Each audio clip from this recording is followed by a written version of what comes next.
নমস্কার বন্ধুরা, সুষমার দুনিয়ায় তোমাদের সবাইকে স্বাগত। তোমরা সবাই কেমন আছো? আশা করছি তোমরা সবাই খুব ভালো আছো। আজ আমি আবার এলাম সম্পূর্ণ একটা নতুন ভিডিও নিয়ে তোমাদের মাঝে। আজ আমি কি বানাচ্ছি বলো তো? আমি বলে দিচ্ছি, আজ বানাচ্ছি মাটি দিয়ে ঝিঙে। তোমরা যারা আমার ভিডিও দেখো তারা দেখেছো আমি কিন্তু সমস্ত ফল সবজি ডাইসের সাহায্যেই বানাই। তো আজও ডাইসের সাহায্যে ঝিঙে বানিয়ে নিচ্ছি। দেখো, ঝিঙের দুটো ডাইস। প্রথমে একটা পার্ট বানিয়ে নিলাম, এবার আরো একটা পার্ট বানিয়ে নিচ্ছি। একটু পাউডার দিয়ে নিয়েছি, তাহলে না ডাইস থেকে সহজেই মাটিটা ছেড়ে যায়। আর বাড়তি মাটিগুলো ছুরি দিয়ে কেটে এখান থেকে বাদ দিয়ে দিলাম।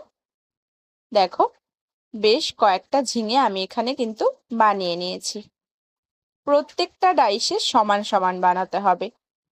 যদি এই ডাইসের 10টা বানাই তো ওই ডাইসেরও 10টাই বানাতে হবে, না হলে কিন্তু জোড়া দেওয়া যাবে না।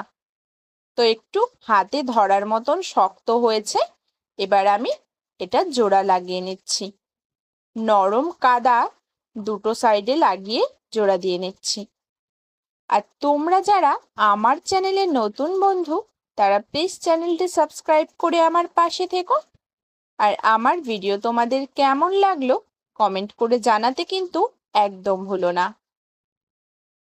আর আমার ভিডিওটি ভালো লাগলে একটা লাইক অবশ্যই করো, আর বেশি বেশি করে শেয়ার করে নিও। দেখো, আরো একটা ঝিঙে বানিয়ে জোড়া লাগিয়ে তোমাদের দেখিয়ে দিচ্ছি।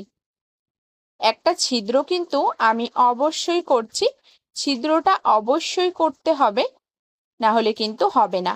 আমি আমার চ্যানেলে অন্যান্য ভিডিওতে বলে দিয়েছি ছিদ্রটা কেন করতে হয়। দেখো, জোড়ার মুখের মাটিগুলো একটু শক্ত হয়ে গেছে, আমি ছুরি দিয়ে কেটে বাদ দিয়ে দিচ্ছি। একদম সম্পূর্ণ সমান করে দেব না, শির রেখে দিয়ে কেটে বাদ দিচ্ছি। ঝিঙের যেমন সারা গায়ে শির থাকে, সেই শিরটা রাখার কিন্তু এখানে চেষ্টা করলাম।